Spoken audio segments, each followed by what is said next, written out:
Building a home is a significant event in life. Please let me tell you about the collapse of my marriage that came right after reaching this peak of happiness. My name is Valentina. I'm 30 years old. My family includes my 35-year-old husband Wesley and our 3-year-old daughter Iris. We were set to build our dream home. When I mention this, I often get responses like "That sounds like smooth sailing, a life full of happiness, must be nice." Normally that would be the case, but not for me. Lately, I've been endlessly worried about our home under construction and my in-laws. The first step towards collapse was when we left Iris with my in-laws. Wesley and I both work, and we hardly have time during the weekdays. We dedicated weekends to house hunting and consultations about the house design. Iris would get bored and fussy, so we usually left her with my parents who live nearby. However, one morning, my father was unwell and had to go to the hospital, so they couldn't take care of Iris. I thought we should cancel our plans for the day. But Wesley suggested, "Why don't we have my parents look after her?" To be honest, I don't really get along with my in-laws. They have this mindset of "you're part of the family now, so we can say anything we want to you." What era are they living in? Plus, it feels awkward to suddenly ask them to take care of a 3-year-old. But postponing today's plans would also delay the completion of our house. Reluctantly, I agreed to leave Iris with the in-laws just for the day. Once we finished our errands, I picked up some fancy desserts as a thank you gift and headed straight to the in-laws' house. We got there in the evening, and perhaps because of the desserts, my in-laws were in a good mood. We thanked them politely before leaving. On the way home, Iris asked, "Where's grandmother and grandfather's room in the new house?" "What? Iris, what are you talking about? They must have asked you that. What did you tell them?" I said I don't know. Iris replied, ending the conversation there as she chatted with her stuffed penguin. She calls my parents grandma and grandpa. So, grandmother and grandfather in this context definitely referred to my in-laws. That makes sense. Maybe grandfather and grandmother were concerned about having a room to stay in when they visited our house. At that time, I was sure that was the case. Since then, my in-laws started coming over more often during weekday evenings and holidays, times when Wesley and I were likely to be home. We're currently living in a small, somewhat old apartment to save money for our house. Whenever my in-laws visit, they make themselves comfortable in the dining room or on the sofa and ask to see the blueprints of our house under construction. Wesley quickly shows them with excitement, much to my dismay. Why does he have to show them every little thing? Their frequent visits are already uncomfortable enough. Then my Mel starts firing questions at me, like she's in a press conference, and I'm the one who has to respond, not Wesley. The chairperson is heard somewhere raising his voice. "Mill, about this blueprint, the kitchen's location, right here, it's not very user-friendly, is it? Change it, please. There are 2 little guest rooms, add more. It's always good to have extra space. And 1 kid's room isn't enough if there were be another child. What exactly are your farts on the declining birth rate?" I'm sorry, that last bit was a fib. I definitely wasn't grilled about birth rate policies. Now it seems it's my turn to reply. Valentina, well, considering the couple's joint decision-making process and following proper procedures with the contractors, we've already started on the foundation work. It's no longer possible to change the layout, so your understanding would be appreciated, I answered with a hint of irritation. Then came the barrage of questions. What about the furniture? The appliances? My Mill claims to be a homemaking professional, you see. I have lots of friends, and I've been to various homes, scrutinizing each room. With my discerning eye, I can spot a cozy room, stylish furniture in an instant. This house, this room, it's all wrong. The energy just flows away, and nothing will go well. It's the worst. Professional, that's quite an exaggeration. She's just all talk. With my Mill being so loud, I jokingly suggested, "How about we make it a duplex and split the costs?" Just kidding. Before I could finish, my in-laws were livid. "Are you asking your parents to pay up? You ingrate. A duplex. I hate such a cold and formal setup." They left our home promptly that day. Good riddance. They're not parents to me, so there's no obligation to honor them. They're more like distant relatives. That night, After putting our daughter to bed, my husband came to me, clearly irritated. Mom and Dad are just trying to help with their advice. Don't be so cold. Cold. That's not my intention. It's your parents who are being rude, always butting in and trying to get the upper hand. They think they can treat me like a fool because I'm their daughter-in-law. They're parents. It's only natural. You're being disrespectful to their well-meant advice. You don't get it, do you? Cool off and think about what you've done. After that, he turned his back to me and didn't say another word. Sure, they're your parents, but we're a different household. And we haven't received any financial help from them, not a dime. No money given but always giving their 2 cents. How is that not disrespectful? Told by my husband to cool off, my indignation only grew, and I had trouble falling asleep that night. Eventually, despite everything, the house was completed. Our family moved in with excitement, ready to start life in our new home. From today, my parents will live with us. Dad can take the larger room upstairs, and Mom the smaller one. That shouldn't be a problem, right? Wait a minute. What are you saying out of the blue? We decided that Iris would get one of the upstairs rooms. I never agreed to live with them. Besides, knowing them, they might say they hate the rooms anyway. They won't. They've already seen the rooms, no worries. They've seen the rooms. When? The day before we did the final walkthrough. Hold on, let me get this straight. Your parents came to see this house the day before our walkthrough. Yay. They wanted to see it, so I lent them the keys I had. No big deal, there's no harm in just looking. My husband said this as if the discussion was over and went back to fixing the TV setup. There's no harm. No, there was harm done. It happened so suddenly. I didn't want to see my husband's face, so I left the unpacking from the kitchen renovation untouched and went upstairs. I closed the door, locked it, and tried to organize my farts, which was a mess of confusion and anger. I was truly glad that I had dropped Iris off at daycare because of the unpacking that needed to be done.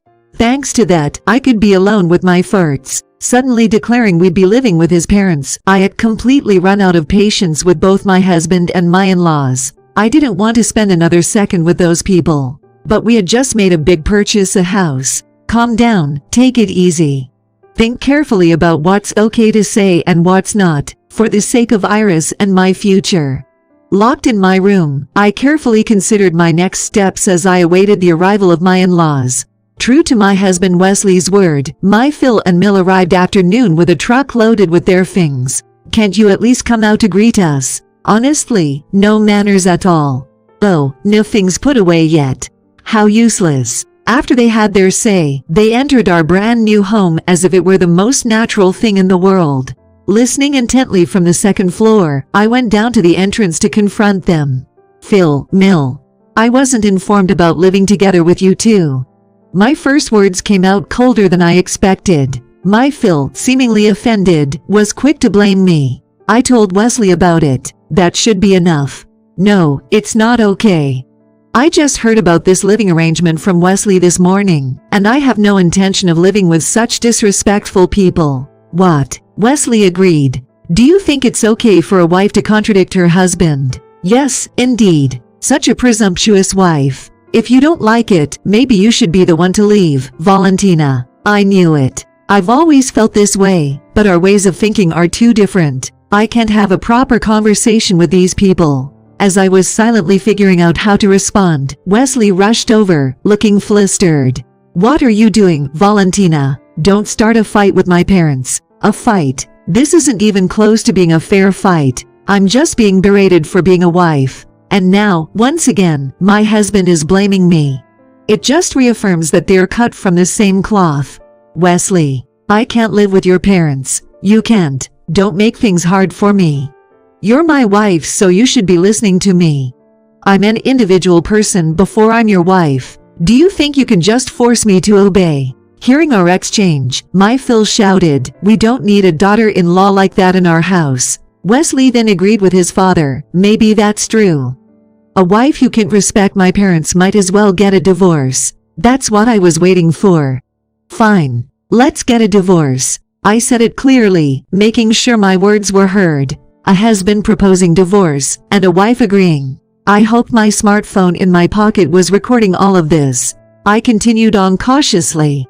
Since we'll be strangers, please return the $350,000 I lent to you for the construction of this house immediately.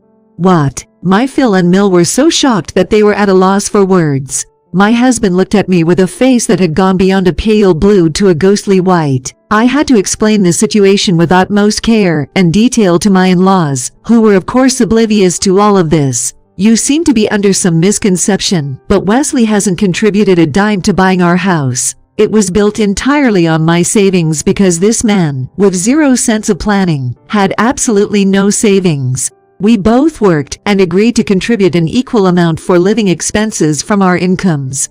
The plan was to save whatever was left in our own names, but he wasted his share instead of saving it. Hey, Valentina, there's no need to spill everything. But it's all true.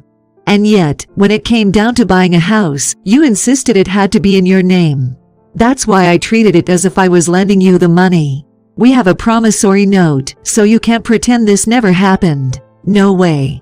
Leaving my stunned husband and in-laws behind, I hurriedly packed my valuables, clothes, Iris' favorite toys, and outfits into suitcases and duffel bags. I tucked her cherished penguin toy under my arm.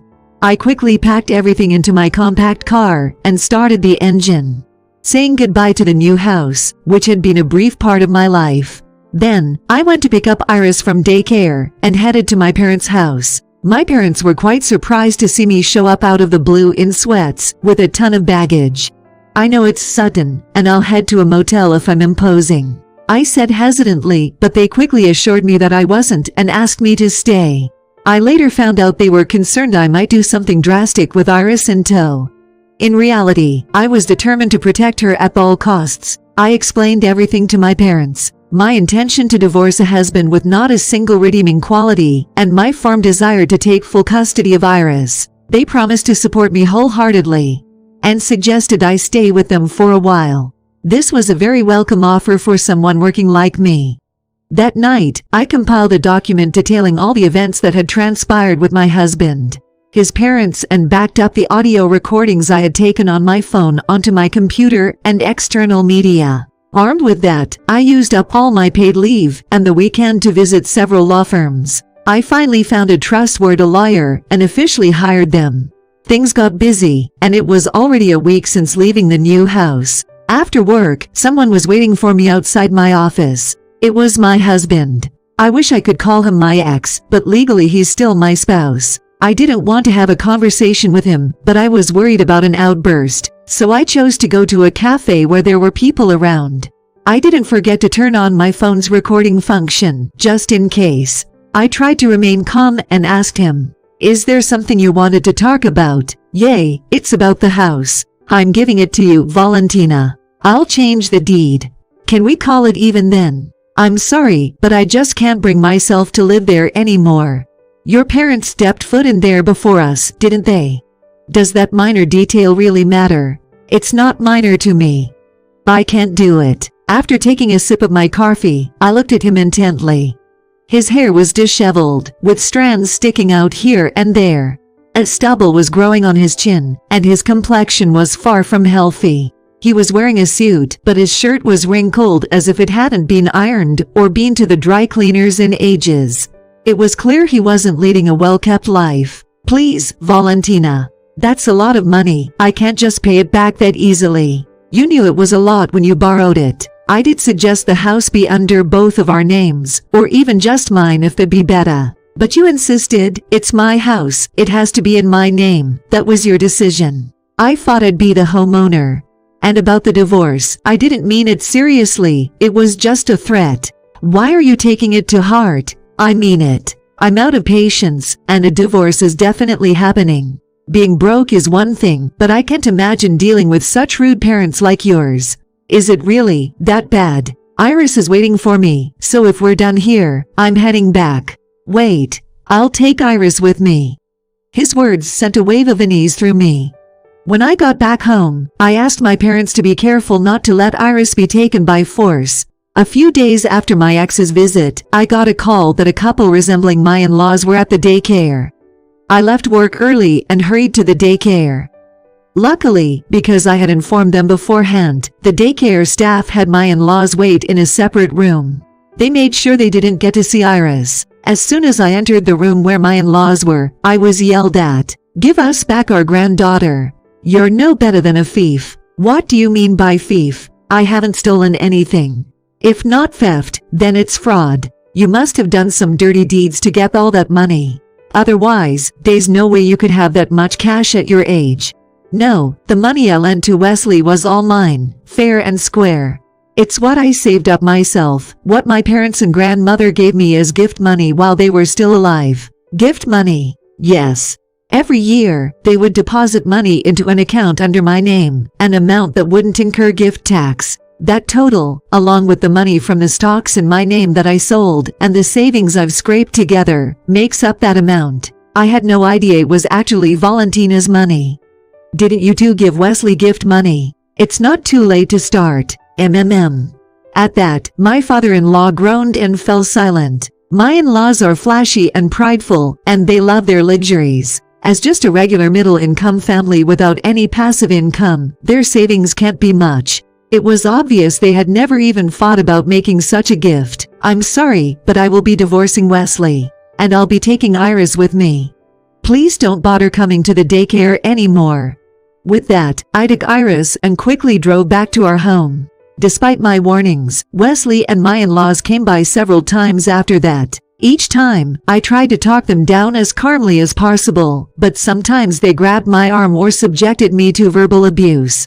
I recorded all of it on my smartphone. About a month after I left the new house, I sent documents through a lawyer demanding repayment of the loan and an agreement on the divorce. Wesley mostly agreed, but showed signs of fighting over custody. But when I mentioned I would file for alimony if we had to fight it out, he backed down like a wilted flower. He quieted down considerably.